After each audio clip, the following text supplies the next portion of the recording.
Here I am in Adobe Photoshop CS3. I'm looking at this image which is downloaded from the National Geographic website, and we're checking it for a color cast using some entry-level kind of very basic color correction work here. Now, it's no good relying on your eyes or your viewing environment or maybe your monitor that might be on its way out failing to judge an image for a color cast. We have to be a bit more scientific than that and read some numerical values here with the info palette. I'll just show you where to find your info palette, same as all the other palettes in the window menu here. Press F8 or choose it from the menu. And basically the info palette, when you roll your mouse over the image, over any point of the image, you'll see, if you look here, some RGB values you can see there. And if I move the mouse there and move the mouse around, we get different sets of RGB values depending on the location of the mouse. So to do this color correction, I'm going to select from where the eyedropper menu is, this color sampler tool. Once you have that selected, I'm going to go by a 3x3 average. I'm going to click with the mouse on an area which should be a known neutral color, and what I mean by that is there are three colors that should be neutral for color correction in an image, and they are black, middle gray and white.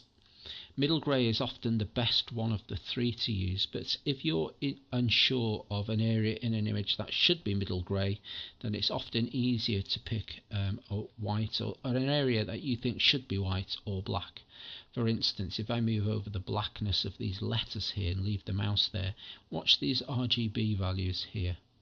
We see that the red value is 64, whereas the green is 52 and the black is 46. It's high in red.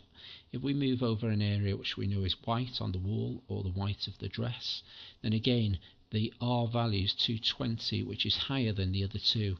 Now, if you're over an area which you know should be neutral, one of the neutral colours, white, black or grey, then those three values should in fact be the same value or very, very close to each other, and that would indicate that there's no colour problem. In this example here, in all three areas I've checked with the neutral colours with the mouse, the red's been high, so we can safely surmise, looking at those values, that this image does in fact have a red colour cast.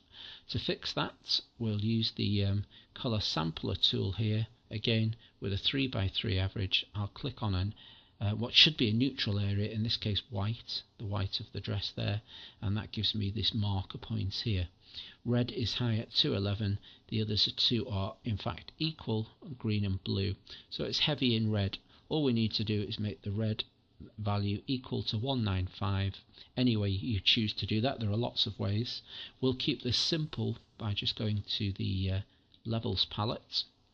We'll go to the red channel, and if I click on this middle slider here to activate it, I'm going to move the slider while watching this value for the red here down to 195.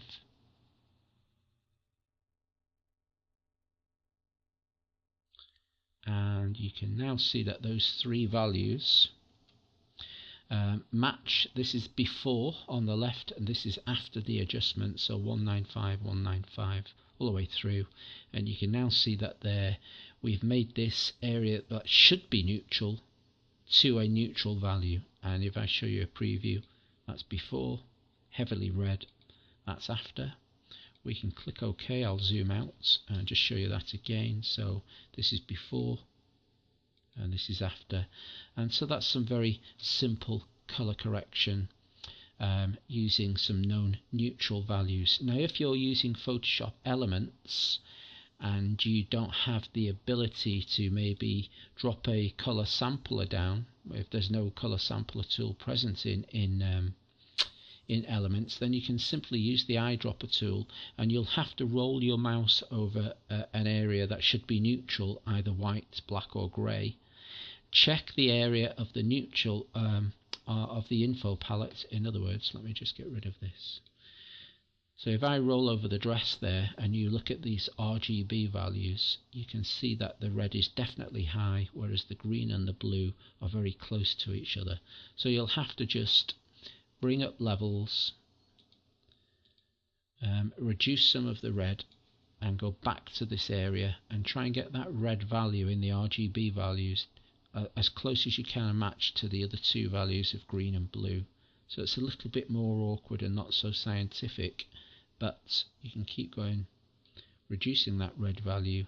Keep an eye on your RGB values, and in this case on my screen I've got 188 for red, 184 for green, 191 for blue. So you're going to have to do a bit more work, a little bit more back and forth work to get that area as neutral and those three values as close as they can be. Once you've done that, you can click OK and look at the before and the after.